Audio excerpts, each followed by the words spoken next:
जय हिंद दोस्तों, मैं संतोष कुमार सिंह, भूतपूर्व सैनिक।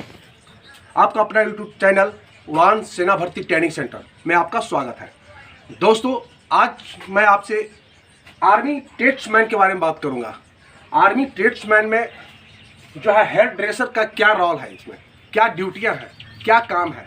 आर्मी ट्रेड्समैन में काफ़ी ट्रेडें होती हैं, जैसे कुक हो गया, हेयर ड्रेसर हो गया, वॉशरमैन हो गया, बहुत सारी ट्रेड्स हैं। लेकिन आज जो मैं बात करूंगा आपसे कि ट्रेडमैन के अंदर जो हेयर ड्रेसर का क्या काम है, कि हेयर ड्रेसर की वहाँ पे रोल क्या है सेना के अंदर, उनकी ड्यूटियाँ क्या है और सेना में क्या क्या ड्यूटियाँ करते हैं वो, उनकी सैलरी कहाँ है, उनकी पोस्टिंग किस तरीके से होती है, सैलरी कितनी है, इस सारी डिटेल्स में आज जो है हेयर ड्रेसर के ऊपर मैं बात करूँगा आपसे।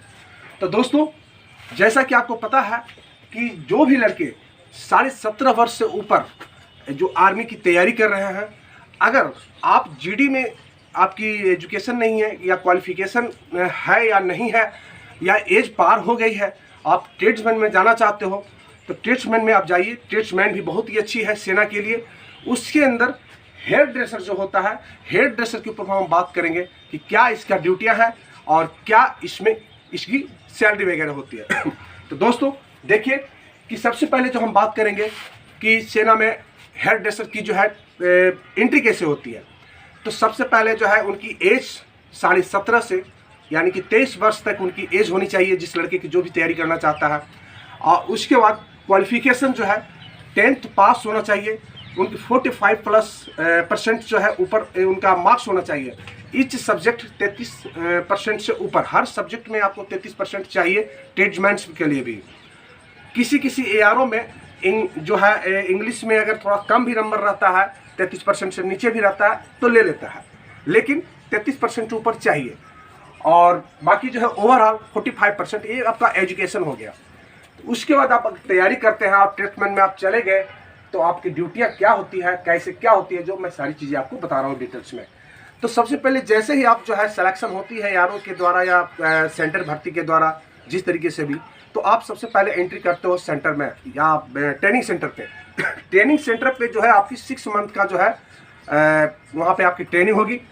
6 महीने ट्रेनिंग करने के बाद आपको 3 मंथ्स का फिर जो है ट्रेड ट्रेनिंग होगी आपकी।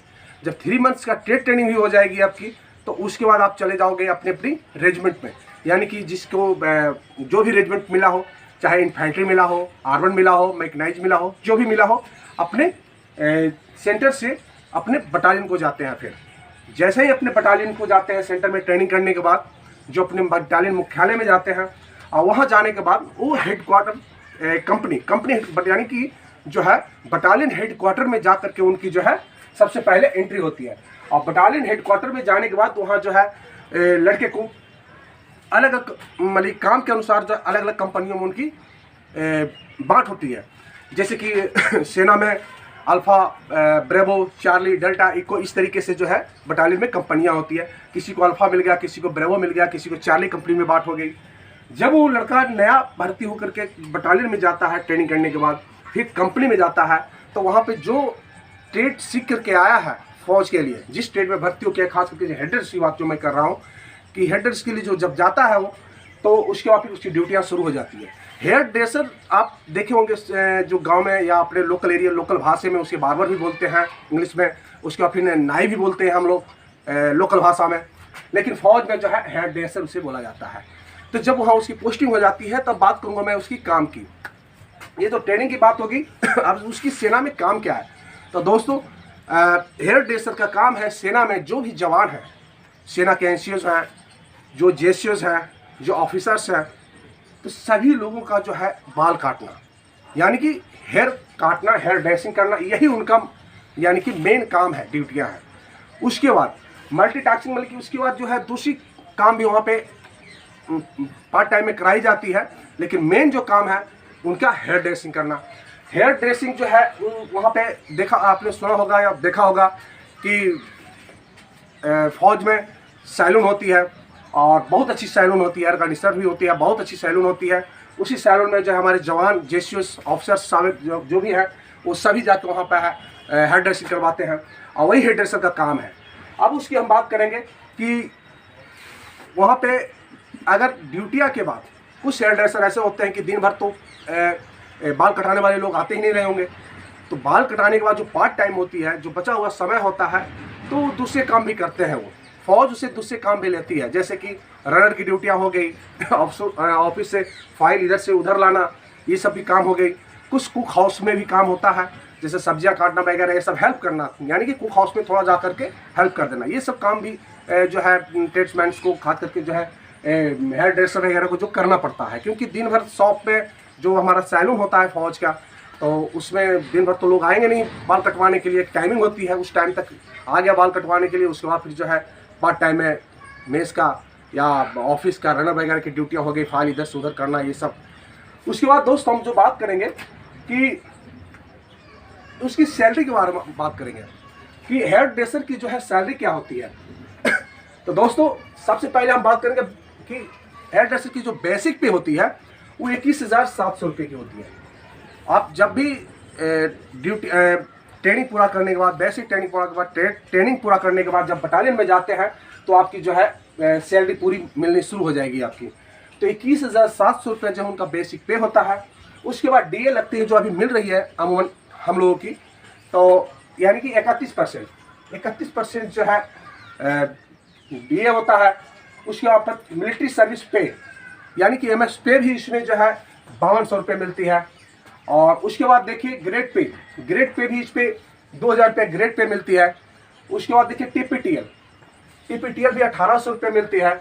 उसके बाद जो और भी काफ़ी अलाउंसेज है, देखिए जैसे कि नया एनआरए हो गया, क्लास पे हो गया, सीआईएलक्यू हो गया। जब भी कोई भी सेना में एंट्री लेता है, चाहे ट्रेडमैन्स हो, चाहे जीडी में हो, नर्सिंग में हो, किसी भी ट्रेड्स में हो, जब उनकी एज 25 वर्ष से ऊपर हो जाती है, मैरिड हो या अनमैरिड हो, 25 वर्ष से ऊपर हो गया तो उनको सीएलक्यू भी मिलती है।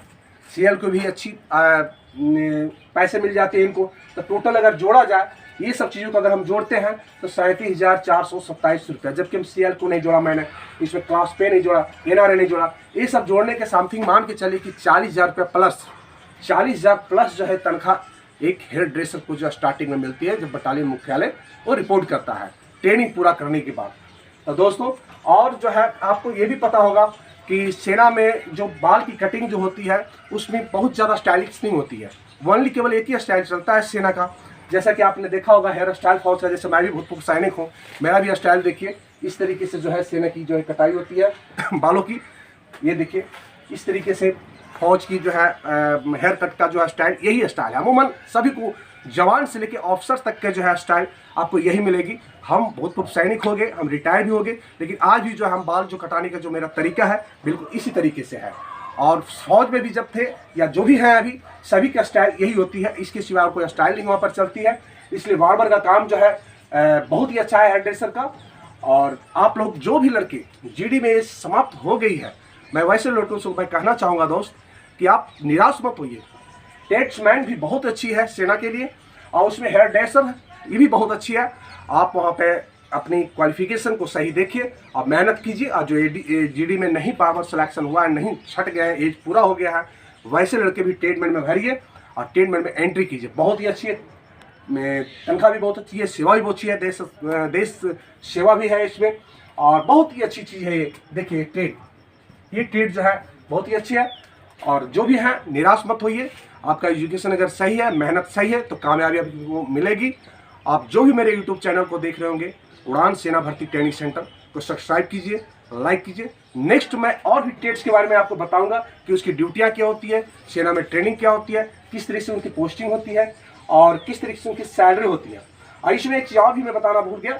देखिए दोस्त, इसमें जो है ये सब बताने के बाद भी हाईटी में जैसे कि जेएंडके वगैरह का इलाका हो गया, नॉर्थ ईस्ट का इलाका हो गया, उस सब में जगह के अनुसार जो है वहाँ पे जो है कुछ जो है पेमेंट बढ़ जाती है, वहाँ पे अलाउंसेस बढ़ जाती है आपको। तो वो सब जोड़ने के बाद जो है और पैसे बढ़ जाते हैं इसमें। जो भी यूट्यूब चैनल को मेरे देख रहे होंगे उसको सब्सक्राइब कीजिए, लाइक कीजिए। जय हिंद।